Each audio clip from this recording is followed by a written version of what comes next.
भौतिक शास्त्र के अंतर्गत अगला जो प्रश्न पढ़ना है, प्रश्न क्रमांक 8। प्रश्न है, किसी पिंड की गुरुत्वीय स्थितिज ऊर्जा से क्या तात्पर्य है, इसका व्यंजक निगमित कीजिए।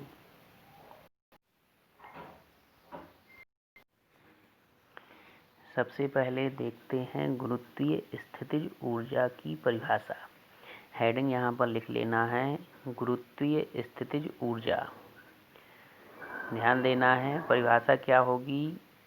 किसी पिंड को अनंत से गुरुत्वीय क्षेत्र के अंदर किसी बिंदु तक लाने में जितना कार्य होता है उसे उस बिंदु पर गुरुत्वीय स्थितिज ऊर्जा कहते हैं। परिभाषा क्या होगी, किसी पिंड को अनंत से गुरुत्वीय क्षेत्र के अंदर किसी बिंदु तक लाने में जितना कार्य करना पड़ता है उसे उस बिंदु पर पिंड की गुरुत्वीय स्थितिज ऊर्जा कहा जाता है। ठीक है। अनंत पर पिंड की गुरुत्वीय स्थितिज ऊर्जा शून्य मानी जा सकती है। ये वाली जो लाइन है ये आपको नीचे लिखना है। पहले आपको हेडिंग लिख लेना है। हेडिंग लिखने के बाद दो लाइन जो मैंने शुरू में बताई वो लिखना है। फिर आपको नीचे लिखना है, अनंत पर पिंड की गुरुत्वीय स्थितिज ऊर्जा शून्य मानी जा सकती है। इसमें एक शब्द आया है गुरुत्वीय क्षेत्र। गुरुत्वीय क्षेत्र क्या है, किसी पिंड के चारों ओर एक ऐसा क्षेत्र बन जाता है जहाँ तक वो पिंड दूसरी पिंड को अपनी ओर आकर्षित कर सकता है। तो ऐसे क्षेत्र को गुरुत्वीय क्षेत्र कहा जाता है कि सभी पिंडों के चारों तरफ इस प्रकार का क्षेत्र बनता है और उस क्षेत्र तक वो दूसरे पिंड को अपनी ओर आकर्षित कर सकता है। तो ऐसे क्षेत्र को ही गुरुत्वीय क्षेत्र कहा जाता है। ये जो स्थितिज ऊर्जा है ये एक अदिश राशि है। चूँकि ऊर्जा है तो ऊर्जा सभी प्रकार की ऊर्जाओं का मात्रक जूल होता है, तो इसका मात्रक भी जूल हो जाएगा। और जो ऊर्जा का विमीय सूत्र है वही इसका विमीय सूत्र हो जाएगा, ml² T⁻⁻²। सभी प्रकार की ऊर्जाओं का विमीय सूत्र एक समान होता है, मात्रक एक समान होता है, सभी अदिश राशियाँ हैं। और यहाँ पर एक चीज़ ध्यान देना है कि चूँकि ये जो कार्य है, ऊपर जिस कार्य की बात हो रही है जिसे गुरुत्वीय स्थितिज ऊर्जा कहते हैं, वो जो कार्य है वो पिंड के द्वारा किया जाता है। इसलिए गुरुत्वीय स्थितिज ऊर्जा हमेशा कैसी होती है, ऋणात्मक होती है। ठीक है। तो क्या है गुरुत्वीय स्थितिज ऊर्जा, किसी पिंड को अनंत से गुरुत्वीय क्षेत्र के अंदर किसी बिंदु तक लाने में जितना कार्य करना पड़ता है उसे उस पिंड की गुरुत्वीय स्थितिज ऊर्जा कहते हैं। ठीक है। और पिंड के द्वारा स्वयं कार्य किया जाता है, इसलिए ये हमेशा कैसी होती है, ऋणात्मक होती है। अनंत पर इसका मान शून्य होता है। मात्रक, विमीय सूत्र वगैरह जो अन्य ऊर्जाओं के होते हैं वही इसके होते हैं। सबसे पहले देखते हैं चित्र। मान लेते हैं कि यहाँ पर जहाँ पर A लिखा है यहाँ पर m1 द्रव्यमान का कोई पिंड है और यहाँ पर m2 द्रव्यमान का कोई पिंड है। m1 और m2 द्रव्यमान के दो पिंड हैं। दोनों पिंडों के बीच की दूरी क्या है, x है। ठीक है। तो उसी चीज़ को देखो यहाँ पर भाषा में भी लिख लिया कि माना कि m1 द्रव्यमान के कण से, कण भी लिख सकते हैं, पिंड भी लिख सकते हैं, x दूरी पर कोई m2 द्रव्यमान का कण स्थित है। जैसे कि मैंने बताया एक कण यहाँ पर है, जहाँ पर एक गोला बनाया मैंने, एक कण यहाँ पर है। दोनों कणों के बीच की दूरी कितनी है, x है, ये यहाँ पर लिखा है। तो x दूरी पर यदि ये स्थित हैं तो m1 द्रव्यमान के कण द्वारा m2 द्रव्यमान के कण पर लगने वाला बल, तो बल को F से प्रदर्शित करते हैं। ये बल कैसे लिखेंगे, तो न्यूटन का सार्वत्रिक गुरुत्वाकर्षण नियम पढ़ा है, उसके अनुसार F बराबर G(m1m2/r² होता है। तो उसी सूत्र का यहाँ पर उपयोग करेंगे। देखो G की जगह पे G आएगा क्योंकि G नियतांक है। m1 और m2 क्या होते हैं, उन पिंडों के द्रव्यमान होते हैं जिनके बीच में बल लग रहा है। तो यहाँ पर जो पिंड लिए गए हैं, जो कण लिए गए हैं, उनके द्रव्यमान भी m1 m2 हैं। तो m1 m2 की जगह पे m1 m2 आ गया। और बटे में लिखना पड़ता है दूरी का वर्ग। तो दोनों कणों के बीच की दूरी क्या है, x है, तो दूरी का वर्ग मतलब x का वर्ग। तो सूत्र बन जाएगा F बराबर Gm1m2/x², समीकरण 1। अब ये जो कण यहाँ पर था m2 जहाँ पर लिखा है यहाँ पे था कण, इस कण को यहाँ से dx दूरी पर स्थित बिंदु B तक लाने में किया गया कार्य निकालेंगे। m2 से dx दूरी पर स्थित बिंदु B तक लाने में किया गया कार्य। ठीक है, तो लिख लिया देखो यहाँ पर भाषा में, m2 द्रव्यमान के कण को dx दूरी तक विस्थापित करके बिंदु B तक लाने में किया गया कार्य। लिख लिया देखो चित्र में, जैसे कि मैंने अभी बताया। चूंकि दूरी अल्प है इसलिए किया गया कार्य भी अल्प होगा। कार्य को W से प्रदर्शित किया जाता है, लेकिन इसके सामने D लगा है। तो D क्यों लगा है, क्योंकि दूरी कम है ना, इसीलिए D लगा दिया। मतलब दूरी कम है तो कार्य भी कम होगा। कार्य बराबर होता है बल गुणे विस्थापन, तो वो लिख दिया। dW की जगह पे dW आ जाएगा, बल F की जगह पे F आ जाएगा। कितना विस्थापन हो रहा है, dx दूरी तक ला रहे हैं तो dx विस्थापन यहाँ पर हो रहा है। अब dW की जगह पे dW बराबर F का मान समीकरण 1 से रख देंगे यहाँ पर, Gm1m2/x² और dx की जगह पे dx हो जाएगा। तो ये इस प्रकार से m2 द्रव्यमान के कण को बिंदु B तक विस्थापित करने में किया गया कार्य आ जाएगा। अब निकालना क्या है हम लोगों को, परिभाषा के अनुसार अनंत से गुरुत्वीय क्षेत्र के किसी बिंदु तक लाने में किया गया कार्य। अभी क्या निकाला है, dx दूरी तक लाने में किया गया कार्य। तो अल्प दूरी के लिए मान निकाल लिया है, देखो dx दूरी तक लाने में किया गया कार्य निकाल लिया। और चित्र में देखते हैं, देखो यहाँ पर, ये देखो यहाँ पर चित्र में कहाँ सी बात हो रही है, अनंत इधर कहीं होगा ना। अनंत से कहाँ तक लाना है, ये बिंदु B तक, यहाँ तक लाना है। R दूरी पर है ना बिंदु B, देखो ये दूरी R लिखी है ना, तो इस R दूरी पर स्थित बिंदु B तक लाना है। माने मैंने ये जो रेखा खींची है यहाँ से यहाँ तक लाना है। अनंत इधर कहीं होगा ना, पता नहीं है कहाँ होगा, मान लिया कि यहाँ होगा कहीं पे। ठीक है, तो अनंत से बिंदु B तक लाने में किया गया कार्य निकालना है। तो अनंत से बिंदु B तक का निकालना है तो क्या करेंगे, ये वाला मान पता है, देखो dx दूरी तक लाने में किया गया कार्य पता है, तो अनंत से यहाँ तक के लिए निकालेंगे। मतलब ये जो अल्प दूरी के लिए मान आया है, इसी मान का क्या कर देंगे, समाकलन कर देंगे। ये हो गया, देखो यहाँ लिख दिया, देखो जैसे कि चित्र में बताया मैंने अभी, अनंत से R दूरी पर स्थित बिंदु B तक लाने में किया गया कार्य। तो कैसे निकाला किया गया कार्य, ऊपर ये जो मान आया है इस मान में ही देखो सामने समाकलन का निशान लगा दिया, दोनों तरफ समाकलन का निशान लगा दिया, देखो ठीक है, समाकलन का निशान लग गया। और बराबर के इस तरफ ध्यान देना है, समाकलन में यहाँ नीचे अनंत का लिखा और ऊपर R लिखा, क्योंकि कहाँ से कहाँ तक ला रहे हैं, अनंत से R दूरी तक ला रहे हैं। तो यहाँ बराबर के इस तरफ ध्यान देना है, इस तरफ अनंत से R भी लिखना है समाकलन के साथ में। तो ये इस प्रकार से यहाँ पर ये समीकरण आ जाएगा। अब यहाँ ध्यान देना है, यहाँ पर क्या होगा, यहाँ पर किसके सापेक्ष समाकलन होना है, कैसे पहचानते हैं, D से पहचानते हैं।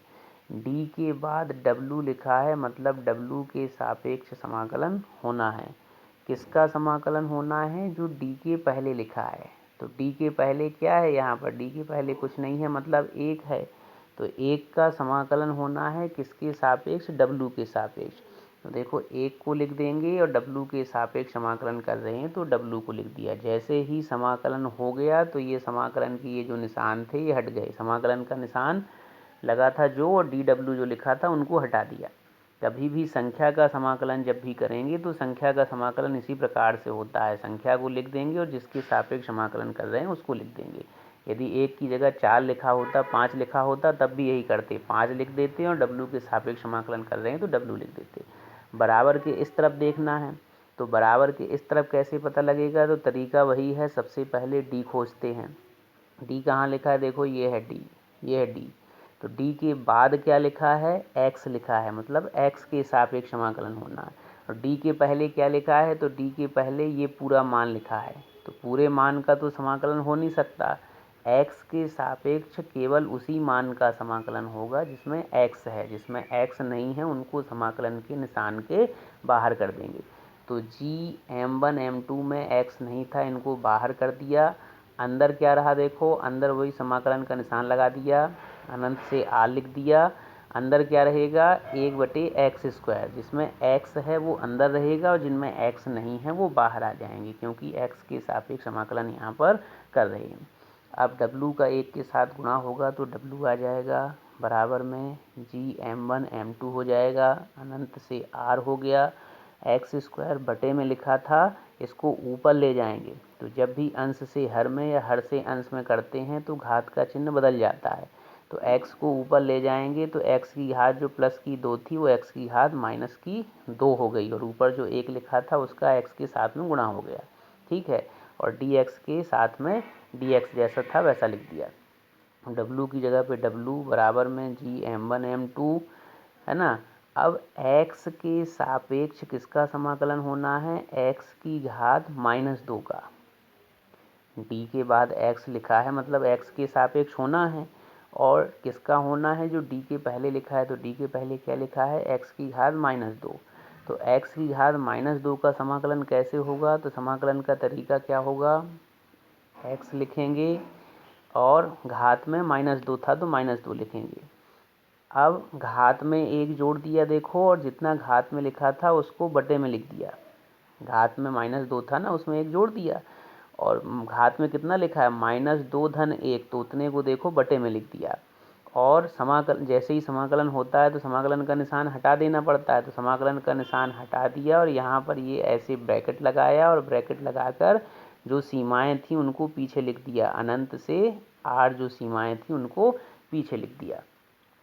ठीक है, तो ध्यान देना है जब भी सीमाएं लगी होंगी तो ब्रैकेट लगाकर उन सीमाओं को लिखना पड़ता है, नीचे वाली सीमा को नीचे, ऊपर वाली सीमा को ऊपर लिखना पड़ता है।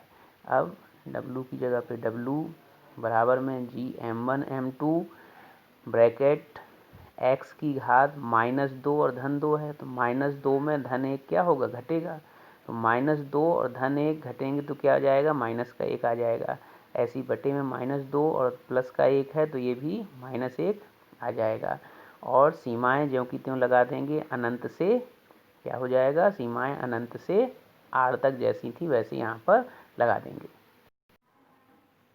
अब ये इस प्रकार से समीकरण यहाँ पर प्राप्त हो गया।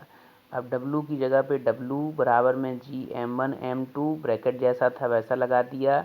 x की घात -1 थी, तो -1 को +1 बनाने के लिए नीचे ले आए देखो, तो बटे में जो -1 लिखा था वो माइनस देखो यहाँ लगा दिया, ऊपर 1 आ जाएगा, और x को नीचे लाएंगे तो x की घात +1, x की घात +1 को लिखते नहीं हैं तो यहाँ भी नहीं लिखेंगे, और ऐसे ये ब्रैकेट लगा के अनंत से r जो यहाँ पर है वो लिख देंगे।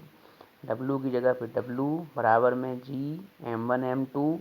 अब क्या होगा, अब ध्यान देना यहाँ पर ये जो सीमाएं लगी हैं अनंत से r, इनको अंदर रखना है। कहाँ रखेंगे, जिसके सापेक्ष समाकलन किया है उसकी जगह पे। किसके सापेक्ष समाकलन किया था, x के सापेक्ष। तो ध्यान देना देखो, माइनस था तो माइनस की जगह पे माइनस आ गया, 1 था तो 1 की जगह पे 1 आ गया, बटे में x लिखा है तो x की जगह पे पहले ये ऊपर वाली सीमा रखेंगे, पहले उच्च सीमा रखते हैं फिर निम्न सीमा। तो ऊपर वाली सीमा रखेंगे मतलब x की जगह पे r आ जाएगा, फिर माइनस का निशान यहाँ पर लगाना पड़ता है जब भी सीमाएं रखते हैं, तो माइनस आ जाएगा। अब देखो 1 की जगह पे 1 आया, बटे में माइनस इसमें लगा था ना x के सामने तो माइनस आ गया, और x की जगह पे अब निम्न सीमा को रखेंगे मतलब अनंत को रखेंगे तो यहाँ पर अनंत आ जाएगा, और ब्रैकेट में लिखा था तो ऐसे ब्रैकेट लगा देंगे। अब क्या होगा, w बराबर में g m1 m2 माइनस का 1/r प्लस कैसे हो गया, तो माइनस और माइनस का गुणा हुआ तो प्लस 1 अनंत का मान 0। w की जगह पे w बराबर में g m1 m2 minus 1/r और प्लस में 0, तो 0 जोड़ेंगे तो क्या आ जाएगा, वही -1/r आ जाएगा। w बराबर में माइनस g m1 m2 और बटे में r। ब्रैकेट के अंदर जो लिखा था उसका गुणा कर दिया, तो गुणा किया तो क्या हुआ, -1 का ऊपर गुणा हुआ तो माइनस का GM1 M2 हो गया और बटे में R आ गया। तो ये इस प्रकार से किया गया कार्य यहाँ पर निकल आता है। कौन सा कार्य है ये, अनंत से R दूरी पर स्थित बिंदु B तक लाने में किया गया कार्य, मतलब अनंत से बिंदु B तक लाने में किया गया कार्य निकल आया।